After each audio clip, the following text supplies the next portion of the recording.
Warning, censorship. Warning, censorship. The love for the sport was the love for your job. And that's all I wanted to do is just ride bulls because that's what I love to do and that's how I love to make my money. And having that gone, it's just, it hurt a lot. Churches have been outlawed, rodeos have been outlawed, peaceful protests have been outlawed, family dinners have been outlawed, showing our faces in public have all been outlawed. But, as Thomas Jefferson said, when law becomes injustice, resistance becomes duty. This is where we need to be all summer long. Not one rodeo, all summer long. We would go almost every single weekend to a rodeo. This is Canada. This is a free country. We have freedom to speak, freedom to go to church, freedom to be us, and you're trying to take that away from us, but we aren't going to let you. If the government doesn't want us to have events and plan events, and they say that we can't plan events months in advance, then we're gonna plan them for ourselves. We'll do it ourselves. That's the Alberta way. I know everybody in my world, and they're standing behind me right now. And AHS and Dina Hinshaw and Jason Kenney and the whole works of them assholes, they can stuff it. Here we have it. Give her. Go ahead.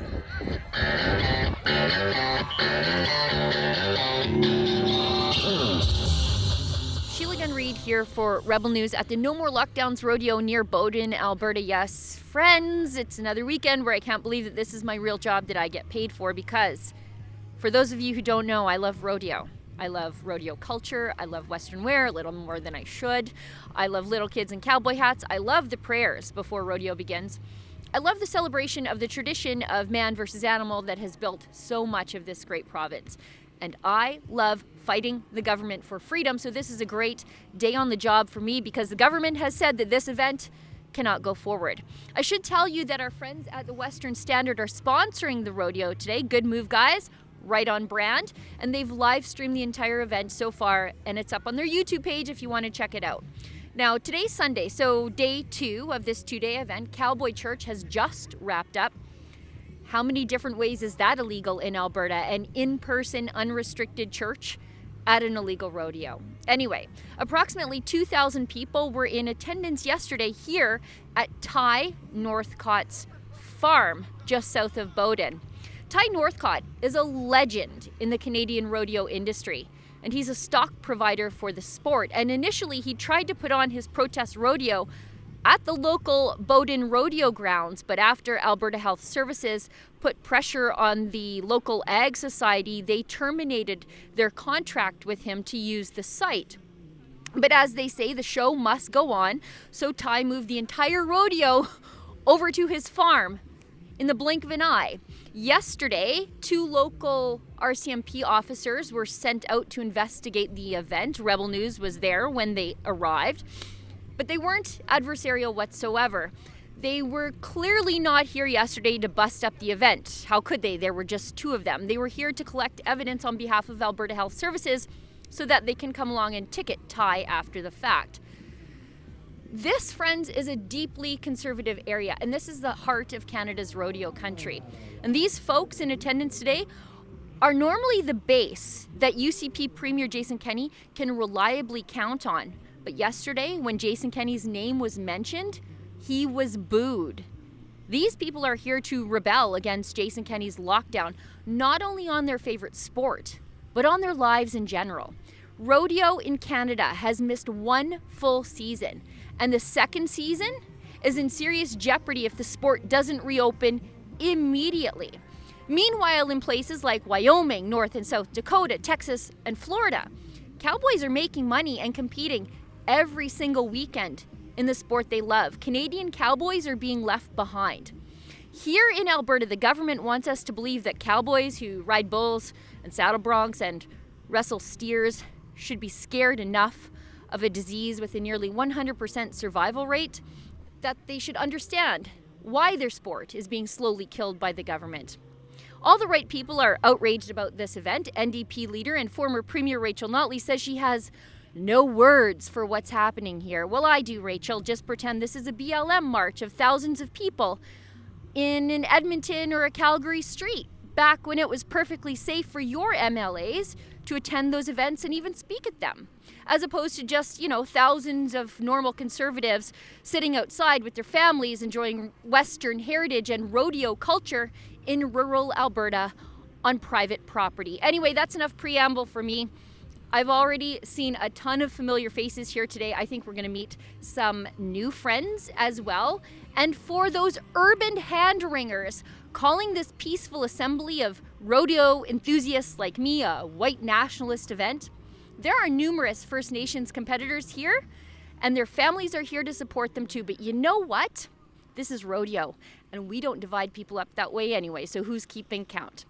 Anyway, did I mention that I really love rodeo? Because I really love rodeo. Let's go check it out.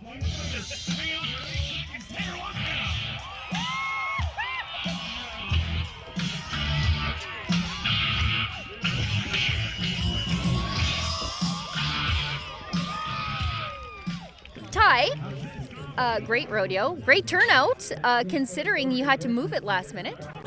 Yeah, it's spectacular with all the situations we've been put in for the last week here. I'm totally ecstatic about the amount of people that have showed up. Everybody's happy, they're smiling. Haven't found one person disappointed about anything yet. Yeah. Now, give us a little bit of backstory about yourself, because we've got viewers from all over the world. But let's say you're in downtown Toronto and you want to know who Ty Northcott is. You're a bit of a rodeo legend. I think you're a humble guy, but that's what I would describe you as. Yeah, I grew up in the rodeo business. When my dad come and picked me up from the hospital as a baby, we went straight to a rodeo, and he started stock contracting in '67, I think it was, and we've been doing this ever since. All my kids and grandkids are growing up in it, and it's what we do for a living. Yeah. It's all I know. Now, what does it mean for the Canadian rodeo industry when it's shut down like this? Because, I mean, they're having rodeos in the United States, but the Canadian cowboys are sort of left out of the equation. Yeah, some of the top guys from up here are going down to the U.S. right now and rodeoing, but that's a chosen few and a limited amount.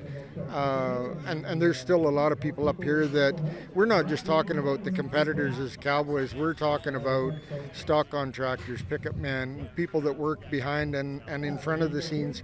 To put an event on like I did here this weekend, there's only over 60 people involved.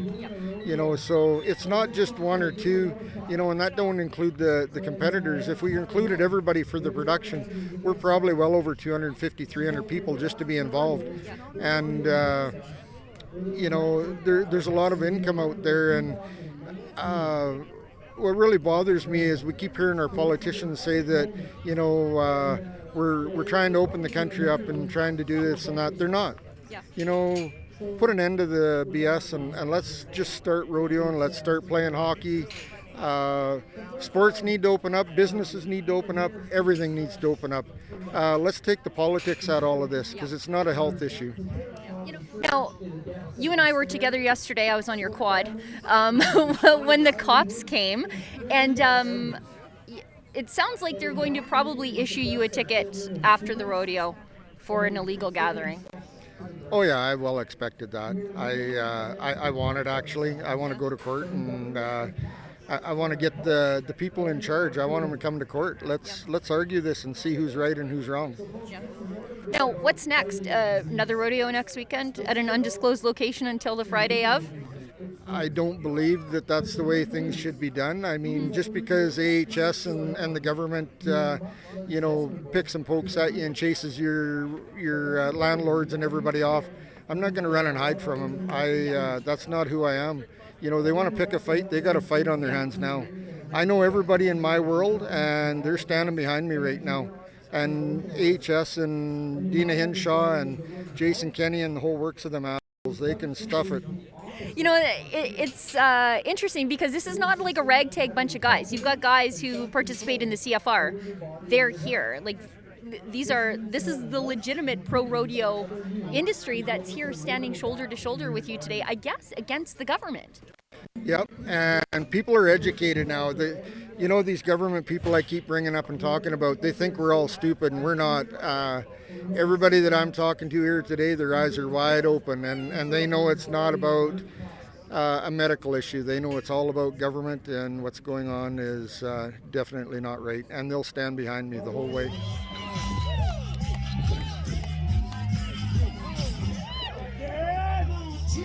It's been a real struggle to find somewhere to get on bulls and to stay consistent, stay in that state of mind and all that. But having this year right now, it brings that all back, and we're just so grateful for Ty to have this. Yeah. He's really stuck his neck out for the industry, hey? He has, for sure, yeah. And we're super grateful for this opportunity, because for me, I haven't been on since 2 years, so it's yeah, it's nice to be back, for sure. And you guys are, professional athletes. You do this to make money, and this takes a bite out of your income when there's no rodeos every weekend, and it's something that every single weekend you sort of have your pick of the rodeo to go to normally. Oh, definitely. I've had to pick up a couple jobs here and there, but before this, going to rodeos, that's how we made our living, and once that was all gone, it was tough, because just the love for the sport was the love for your job. And that's all I wanted to do, is just ride bulls, because that's what I love to do, and that's how I love to make my money. And having that gone, it's just, it hurt a lot. So hopefully Ty inspires the government to lift the ban on the sport. Hopefully, maybe, we'll see. Hopefully that'd be really good, because all of us would like to be back, go on full-time seasons and stuff. So hopefully this turns it around. Yeah, I agree. I really do hope he has the government, get in that mindset, and I really hope it does go through, because we want the rodeo. This is our living, and this is how we live, and we want that back. You guys jump on bulls for a living, but the government wants you to believe that you should be scared of a virus with a 97% survival rate. Well, that's a little hard to believe. Any of these animals here could kill you, and we're here to do our job. Yeah. So, and we'd rather be here. 100%. Even if you don't like rodeo, come for freedom. Your kids are going to be living in this scummy world if we don't do something about it, The government's supposed to work for us. We don't work for the government. Right. And do you have a message for the government? I mean, your sport's completely locked down. And, it's not just a sport. It's your job, too. It's your part-time job, at least. Do you have a message for the government? I would say beware the people. I mean, hopefully the snowball's starting to build, and we're coming for you, and the government's going to have to start to go to work for us, or they're going to have to go away. We're supposed to believe that this is dangerous, but going to Walmart with 500 strangers cooped up in one place all day long, in and out, touching everything, that's perfectly fine. But being outside, enjoying our Western heritage, that's a bad thing. Exactly. It's totally backwards, and it's like Menzies says a lot, it's rules for them and a different set for us. Yeah. And the rules and the lockdowns don't make any sense. Ladies, what's it like to be back at a rodeo after a full season of just cancellation? We're just happy to be here. Yeah. Ty's really sticking his neck out for the industry, and he can get in some pretty serious trouble for holding this. But it seems like the rodeo community is pretty supportive, and the town of Bowden's pretty supportive too. Absolutely, yeah. The rodeo community is like a big family, so it's nice to see everyone out here, and nice to be here. It's not a super spreader event. The wind's blowing hard enough.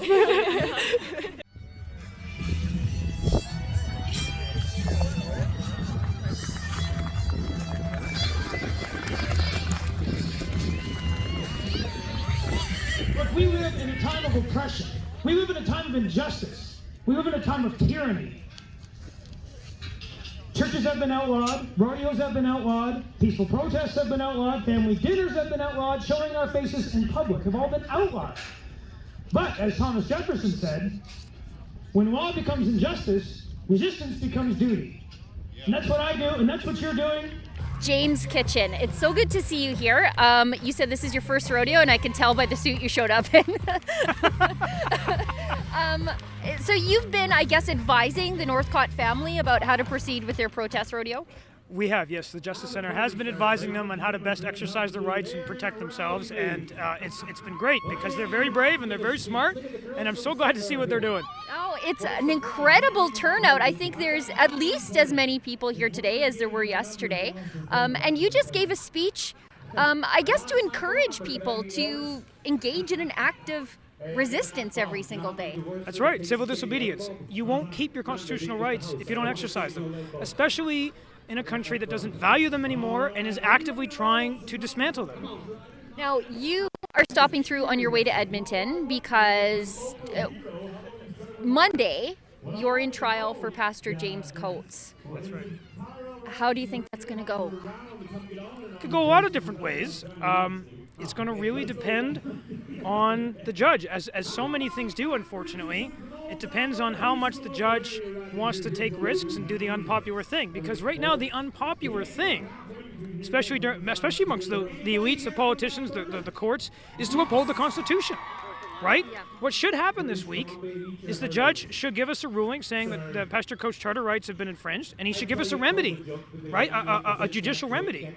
But I don't know, because that would be an unpopular thing to do. Right. We'll see. Right, and this is the same justice system that kept him for 35 days against his conscience. That's right. That's right. It is, and it's the same justice system that denied injunctive relief before Christmas, right? When we asked that people could have Christmas together with each other because there wasn't the kind of calamity that would be required to justify taking away that right. It's the same one. Now, Jason Kenney says that this is going to be the best summer ever, but I'm sure he's going to ticket Ty Northcott tomorrow. What happens next? Like, do you think curfews are coming? I think they could be. I mean, it was 2 weeks to flatten the curve, and now it's 14 months to flatten our liberty. So, I mean, if history predicts future behavior, then I expect more lies, I expect more broken promises, and I expect more freedoms taken away, even after he said he would eventually give them back, right? That's the thing. Freedoms are not given, they're taken. That's what history shows. So if we're going to get our freedoms back, we're going to have to take it, because I don't expect he's just going to give it back. Because if he was, he would have given it back months ago. Today we take a stand for not only ourselves, but for our future, our children, our grandchildren, and for everyone who comes after us.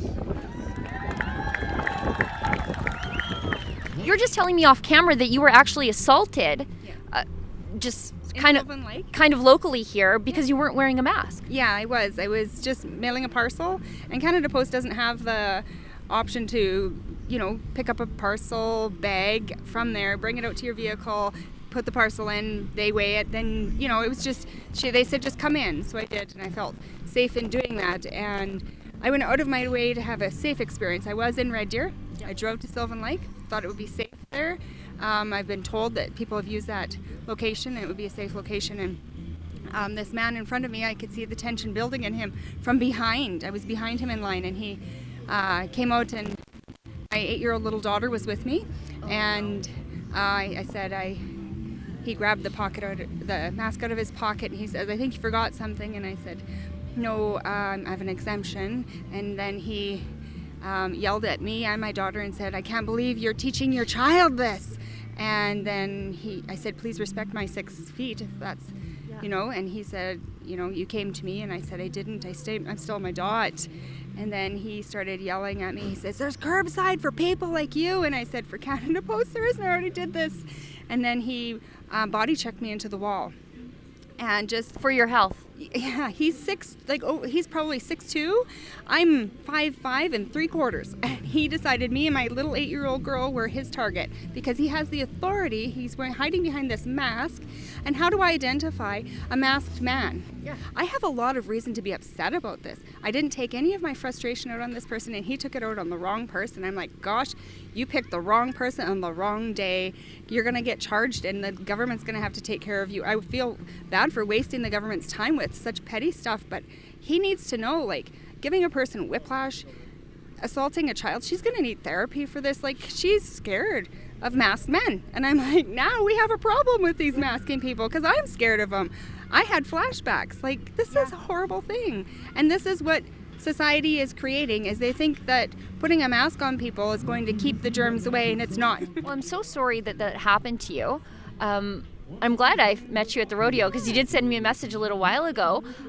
What does it feel to be at a rodeo doing normal things? I grew up in the rodeo community. This is my heart and soul. Yeah. This is where we should be. Opening up, open spaces, being outside, getting the vitamin D, seeing community, seeing family. My rodeo family is here and I reconnected with them. It is so good. We need to keep our animals going. I have an 8-year-old girl who would love to go on rodeos. Unfortunately, she's just riding a horse at home. She doesn't get this community. She misses her friends. She misses having a rodeo life. This is where we need to be all summer long. Not one rodeo, all summer long. We would go almost every single weekend to a rodeo. I hit 27 of them in 1 week or in one summer. It was an 8-year-old little girl. She's not going pro. She's going hard. She's doing what she loves. And this is what we need to do in every angle, not just rodeo. We need to return to normal. Hi, rodeo moms and rodeo kids. Why did you come to the rodeo? It's a form of protest now to just do things we used to do every single weekend in Alberta. We're sick of being locked up. We're sick of living in fear. We're sick of not being able to go on as normal. Our kids are trick riders. We have like $30,000 worth of horses just sitting in our field, right? Not even getting used. And it's time to take a stand and stand up for what we know is right. Yeah. Do you have a message for the provincial government? They sent 2 cops out here yesterday. Yeah, I saw them yesterday. They needed to go by. Do you have a message for them?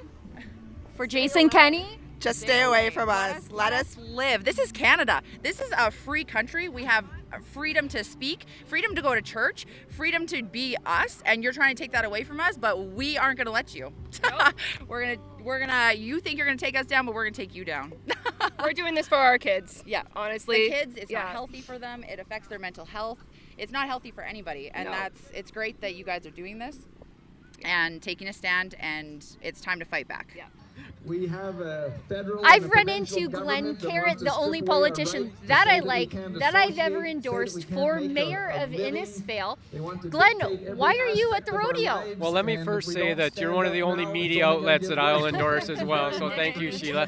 Why I'm at the rodeo is because I really believe that this is our only way to get freedom back. You know, we have to take matters in our own hand because the government's really not listening to us. So we have to move forward in a normal manner. And what's more normal in Alberta than a rodeo, right? And look, there's over 3,000 people here, and it's just great to see people are done. We've tried it their way for over a year. It's not working. Lockdowns don't work. So we need to move forward. And I had a good talk with Dr. Hodkinson this morning, and you can't stop a virus. You have to get into herd immunity. We need to get through this, and this is the way to do it.